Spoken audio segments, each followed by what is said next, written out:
Sou Dona Rebido, cresci no oeste de Nova York. Sou uma das 7 crianças. Vivi uma vida suburbana bastante normal. Não tinha muitos amigos íntimos. Até comecei a praticar esportes no ensino médio. E percebi, essa coisa social pode ser divertida. Percebi que poderia ser parte da equipe. Então, eu tinha habilidades atléticas. E fui para o Texas jogar basquete, na Wayland Baptist, mas também queria ter certeza de que seria empregada, porque via discriminação contra as mulheres, em várias áreas diferentes. Então eu pensei, vou precisar ter uma dupla graduação. Tenho 2 mestrados. São 2. Não sabia o que precisaria para ter emprego. Então, é isso que comecei a fazer depois da faculdade. Comecei a trabalhar e estudar para o mestrado. Tenho um mestrado em Educação Física. E tenho um mestrado em Medicina Oriental.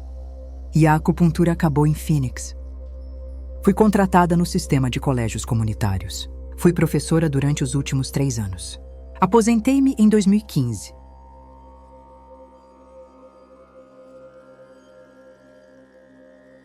Eu amava o ar livre em que crescemos em Ontário. Então meu cunhado, a empresa dele tinha cabanas nos Adirondacks. A gente escolheria 2 semanas durante o verão. E nossa família ganhou a cabana. Então era nossa vez de ter a cabana e nós estávamos lá. Foi divertido em Adirondacks. Estávamos pescando, praticando esqui aquático. Tínhamos também o que chamamos de brinquedo de lago. É uma boia inflável com flutuadores. E isso poderia ser arrastado pelo lago se quisesse, se ele não quisesse fazer esqui aquático. Então temos feito isso por, há vários anos. E foi um ano normal e regular. Em 1998 saímos cedo para pescar. Queríamos usar o brinquedo do lago antes do almoço. Então, as pessoas que entraram no barco eram o meu cunhado, o sobrinho, o bebê do sobrinho, e minha irmã mais velha e eu. Vamos subir no brinquedo inflável do lago. O brinquedo de lago está sendo puxado por uma corda de tração. Então, meu cunhado nos girava. Estávamos rindo, caímos na água. Nós voltamos ao barco. Você cai novamente, tudo era diversão. Minha vida era normal. O que eu fazia era normal até que não foi mais. No barco dele, existe um mecanismo, um dispositivo que eles encaixam na parte de baixo para que o barco nunca pode ter água a bordo. É tipo impossível. Então a gente tinha acabado de esquecer. Então voltamos ao barco. Minha irmã estava atrás de mim na balsa. E eu estou no bote. Você está meio que, sendo puxado. Minha irmã estava soltando a corda. Então aqui estava o barco e nos deixaram sair até aqui.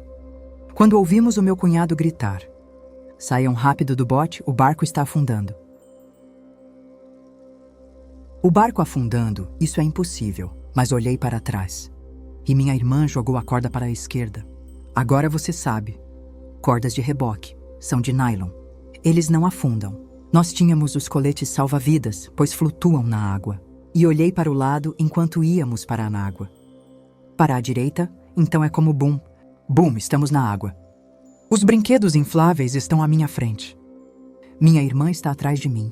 Olhei para baixo e vi as cordas de reboque em volta da minha perna. E eu disse que era impossível. Não há como essa corda possa ser. Me pergunto se é uma ilusão de ótica. Está em volta da minha perna e meu cunhado não me vê, porque os botes estavam no caminho. Ouvi o motor ligar. Agora são 2 motores. Grande potência naquele barco. E eu digo, isso vai doer, e ele parte. A seguir, sei que consigo. Eu sei que a corda de reboque está saindo com o barco. E estrangulou minha perna até o osso.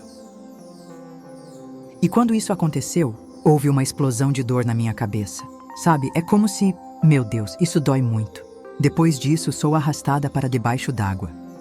Então, é o barco, o bote e eu. Minha irmã está atrás e diz: "Eu assisti meu marido matar minha irmã. Porque ela sabia que eles estavam voltando para a praia. E esse é o foco deles, levar o barco para dentro antes que afunde. E tem um bebê a bordo. Então, estou sendo afogada pela força. A força da água batendo no meu peito e minhas bolhas de ar estavam se esvaindo. E aqui está como eu estava pensando. Eu realmente precisava daquele ar. Eu realmente precisava disso, meu Deus. A próxima coisa é que eu estou tipo assim, Isso é tudo o que a educação universitária me trouxe. E não consigo sair disso. Comecei a engolir água de imediato, devido à força do barco. Então, eu estava engolindo água o tempo todo. Eu sabia que ia morrer. Havia algo, não diria uma paz nisso. Mas não havia sentido em ficar brava. Apenas era. Eu sabia. Havia a consciência de que não havia nada que eu pudesse fazer. Então, enquanto eu estava sendo arrastada, pensei bem, onde farão o funeral? Eles fazem em Arizona. Eles terão em Nova York? Como eles vão fazer isso? Bem, enquanto penso nisso, eu me separo do meu corpo.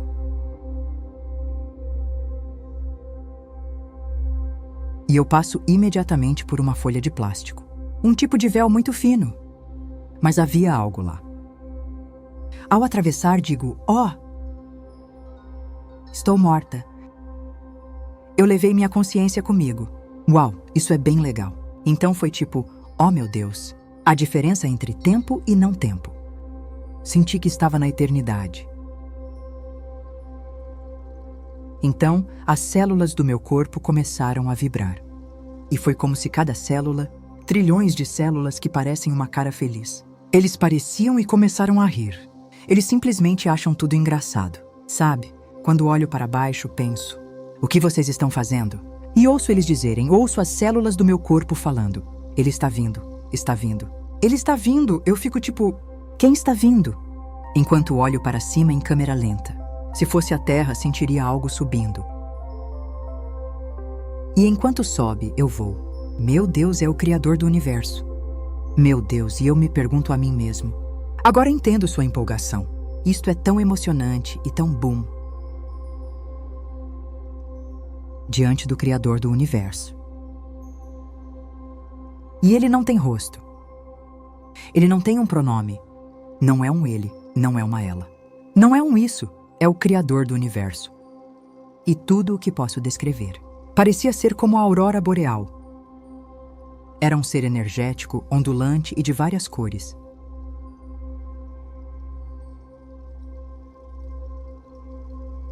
Não sei se você conhece a telepatia. Você sabe, a maioria das pessoas, não sei como eles experimentam a telepatia, mas é a primeira vez que experimento telepatia. E foi como se sabe, quando você vai ao banco. Você vai a um banco drive-thru, aquele vendedor, e você coloca seu dinheiro nessa pequena tubulação e ela expulsa. Sai, é assim. É como um tubo de conhecimento. Isso é enviado para o seu cérebro, neste sentido. E quando chega ao seu cérebro, descompacta. E então eu fiquei tipo, meu Deus, isso é realmente legal. E enquanto penso, o Criador do Universo está pensando exatamente a mesma coisa. É assim, meu Deus. O Criador do Universo. E ouço, eu sou o Criador do Universo. E eu fico tipo, meu Deus, você sabe tudo, pois ao ouvir eu sei tudo. Então foi algo lindo. Conversa que eu conheço. Estava diante do Criador do Universo. E foi como se começasse a ver a imensidão. Do que realmente significa ser eterno. E você sabe quando falam sobre multidimensional? E foi como, meu Deus. Isto é simplesmente incrível. Comecei a olhar de volta para a Terra dizendo, espero que eles estejam bem comigo. Sabe, estar morta e afogada. Enquanto começava a olhar para trás, ouvi um ser telepático, não Deus, dizer, não se preocupe. Assim que ouvi isso e me virei. Tudo na Terra desapareceu. Todas as pessoas tridimensionais que conheço, sua existência simplesmente não me ocorria mais. Porque estava tão concentrada no momento presente do que estava acontecendo aqui. E eu fiquei assim. Você sabe tudo, eu também. Depois Deus me disse, eu sei tudo. O número de grãos de areia em uma praia na Nova Zelândia. Agora, por que Deus diria isso? De todas as coisas que ele poderia ter escolhido. Mas da próxima vez que você sabe. Estou sendo lançado para a Nova Zelândia em uma praia. E meu olho estava bem em frente a um grão. E eu soube imediatamente quantos grãos de areia havia naquela praia. E então eu o levanto novamente diante de Deus. E estou simplesmente impressionada com isso. E ele diz, Sabe-se o número de cabelos em sua cabeça. E eu estava recebendo informações por telepatia. Pelo meu cérebro, senti assim. Então, de repente, amor. O conceito de amor tornou-se palatável. E estava disparando pelo meu corpo assim. Então não tenho corpo, mas é como se tivesse. E eu estou sentada lá pensando. Agora sei o que é a felicidade. Amor e felicidade. E o Criador do universo me chamou pelo meu nome. Meu nome não é Dona. É um nome pelo qual Deus me conheceu ao longo dos milênios. Milênio, por quanto tempo for. E eu fiquei tipo, E eu estava neste espaço que não queria deixar.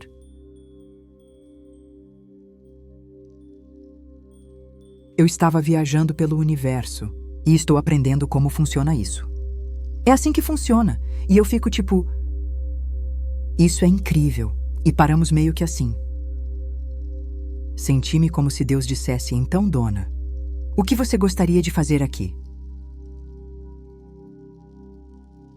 Nunca pensei que diria isso em 1 milhão de anos.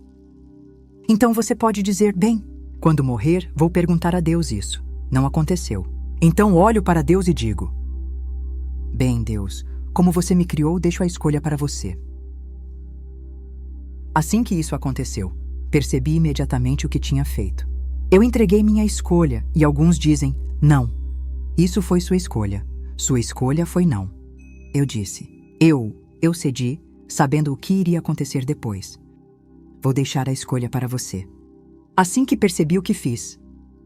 E não consigo desfazer isso. Eu fiz isso. Que coisa. Então eu disse, acabei de jurar em frente a Deus. Olha, Deus, que coisa, não. Peço desculpas, eu estava distraída. Enquanto espero a resposta de Deus. Eu ouvi isso e não sei o que significa ser. Não tenho ideia, mas foi como se... Quando voltar, dirá às pessoas. Quão importante é a escolha em suas vidas? E aqui está o que escolha significa. Não significa o que vou ouvir para jantar. Significa cada momento da sua vida. Você está tomando decisões em seus pensamentos. Como você pensa nas pessoas. Como você pensa sobre a história. Alguém te diz algo que contraria seu sistema de crenças. E você diz, eu não sei. Eu realmente não acredito nisso. Mesmo que não diga, é uma escolha. E quão preciosa é a escolha para os seres humanos. Sabemos que falamos sobre livre-arbítrio, mas isso foi mais do que isso. Isso é como cada momento de escolha. Muitas vezes as pessoas pensam. Se estiverem em uma cafeteria ou algo assim, eles olham e veem alguém. E eles têm pensamentos sobre isso. Olha essa pessoa. O casaco deles não combina com os sapatos ou o que for. Você está pensando. Você acha que só porque não diz, não faz diferença? Isso não tem impacto? Mas isso não é verdade. Há uma energia associada a isso. Eu não sei e não sei explicar essa energia. Agora parece tão diferente para mim. Estou aprendendo a lição de rendição e escolha. Enquanto espero, sinto-me assim. E também fico desequilibrada. E sinto que estou caindo de volta à terra. E eu ouço isso, juro que ouço. Ele diz, bom.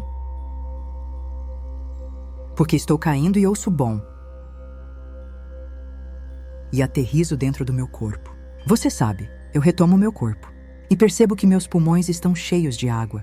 O que vai acontecer aqui? O que acabou de acontecer? O que aconteceu é que meu cunhado estava dirigindo o barco. E ele sente uma mão em seu ombro. Ninguém está lá. Ele se vira, fica surpreso. Mas isso fez com que ele parasse o barco. E ele viu o bote agindo estranhamente. Eu estava no final. Então eu digo, estou viva e começo a nadar para a superfície. Então, coloquei as mãos assim.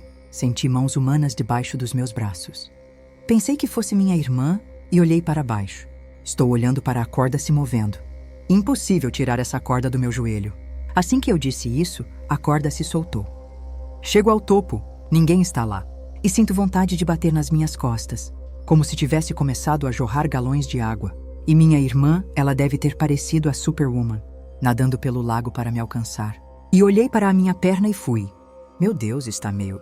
Então, estou meio que segurando a minha perna. Minha irmã está nadando e eu estou gritando. Não olhe para a minha mão.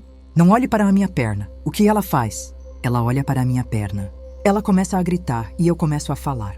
No primeiro dia, você sabe, tudo bem, então vou entrar em choque, então faça isso.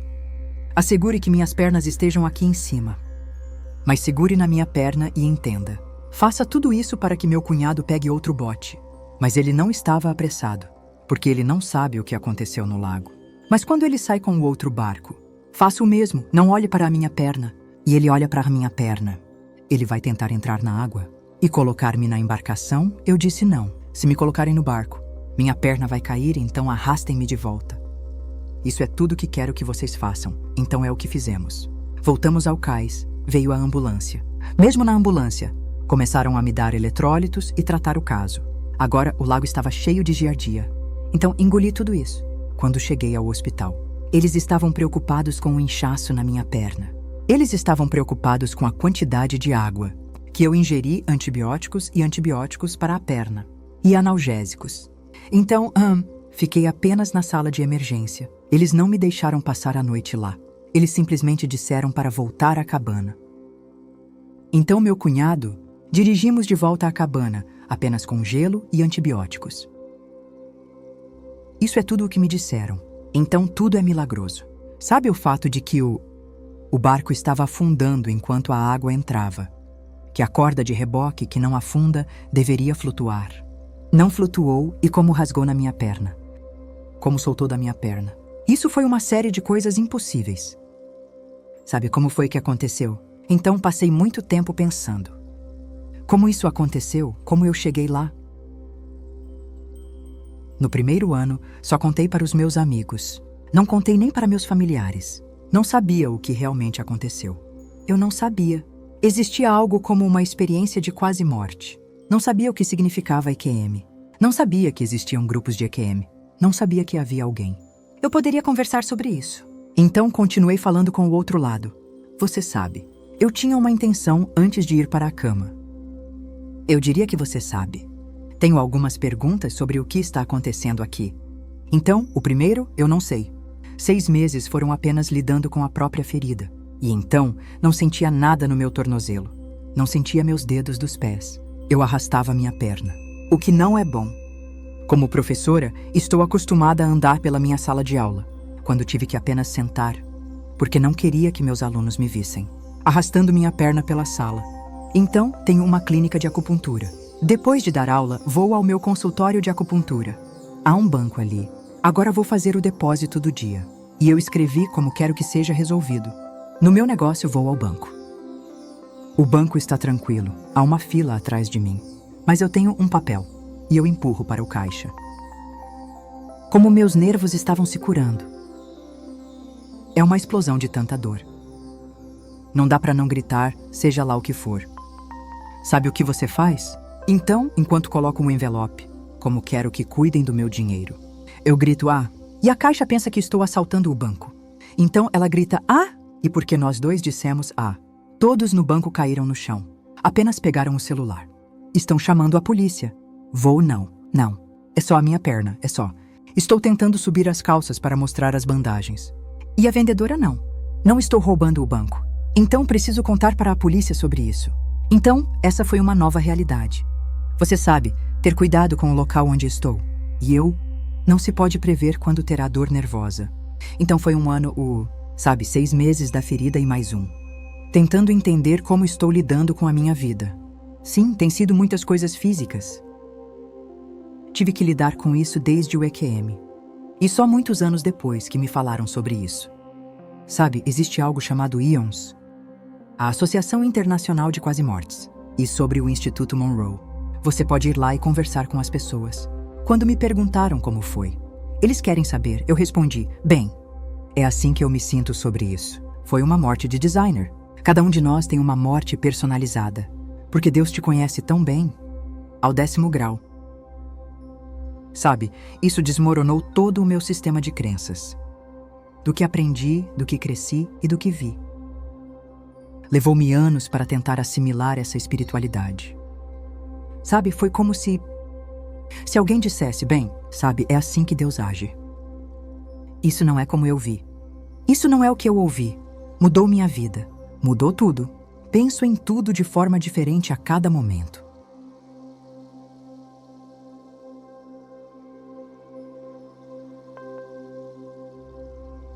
Aqui amei profundamente. Eu sei o que é esse amor. É a força mais poderosa da Terra. O amor lá é um amor puro. E isso não significa que você não possa ter amor puro aqui. Como eu disse, é muito difícil. Alguns conceitos. O amor de um marido, esposa ou filho. Ver o nascimento do seu filho. E você acha que é um verdadeiro prazer. Ou não vai melhorar, é 100 vezes melhor. Acho que é um amor extraordinário, sublime. Mas você precisaria vivenciar, e eu não esperava isso. Todos vocês assistindo, e acho que é produto do seu cérebro. Como você explica isso? Como me explica? Porque conheço o amor aqui e conheço o amor lá. Toda célula, toda parte de você que o define, está mergulhado neste puro êxtase de segurança. E segurança e amor e... que você nunca quer sair. É por isso que quando algumas pessoas têm a escolha, dizem que não voltará. Se ouvir histórias de quase morte. Eu fui apresentado com uma escolha. Não vou voltar lá de jeito nenhum. Estar aqui é difícil. Isto não é o céu, é um planeta em funcionamento. Então, você precisa adotar um sistema de crenças. Como isso se encaixa ou se assemelha? Como você simula o sofrimento nisto? Algumas pessoas chamam de escola, um hospital, um plano de trabalho. Qualquer nome que você dê a isso, não é isso. E o que você leva lá é o que você consegue superar. E resolva em seu próprio coração. Você leva seu coração lá. Você leva a essência do seu coração e amor para lá.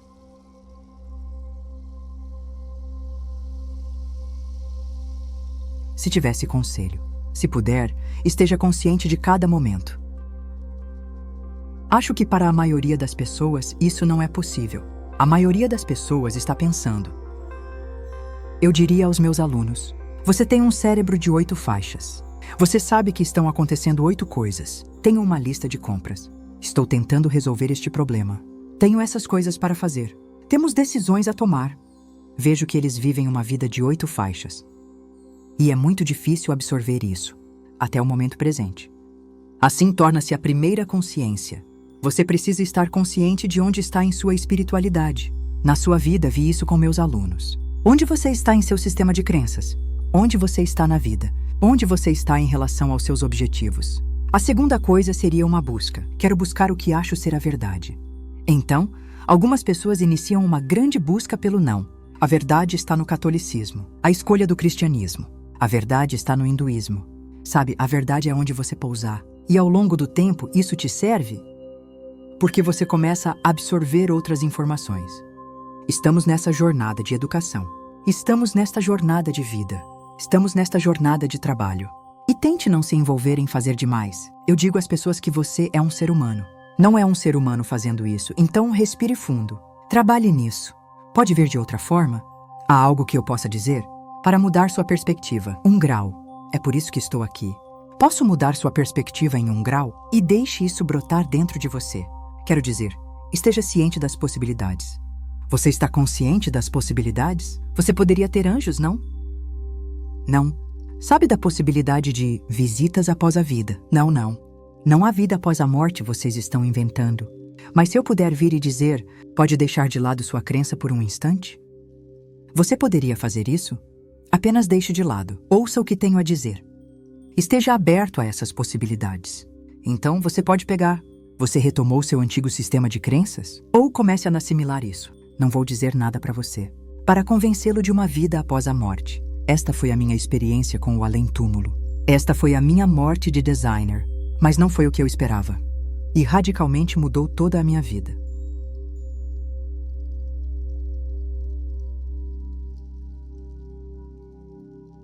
Queria ter certeza de viver uma vida plena. Então, levei laptops para os estudantes maias em Chiapas. Eu trouxe ajudas humanitárias às áreas de guerra na Croácia. Estudava na China durante o terremoto de 2008. E consegui trabalhar lá. Então, eu tenho sido uma humanitária. uma poeta, uma escritora. E não foi tanto ação humana, tanto quanto eu vivenciei o planeta. As pessoas me perguntavam sobre isso, e todos disseram: estou esperando, aguardando a aposentadoria. Espero até as crianças saírem de casa. Estou esperando o cheque chegar. Não espere. Independente das circunstâncias em que se encontra, eu entendo que não dá para largar tudo e fazer o que quiser. Eu entendo, mas nunca diga a si mesmo: vou esperar. Tenho um podcast e estou aprendendo a ser metalúrgica. Estou fazendo joias porque quero viver essa experiência. Nada disso está do outro lado. Sabe, nada disso. Então está aqui. Então deixe-me dizer. Organizei minha casa para ter quartos, para ir ao meu estúdio de podcast. E posso ir ao meu quarto de música. Quando eu puder, você sabe, vá a essas diferentes salas e aproveite isso.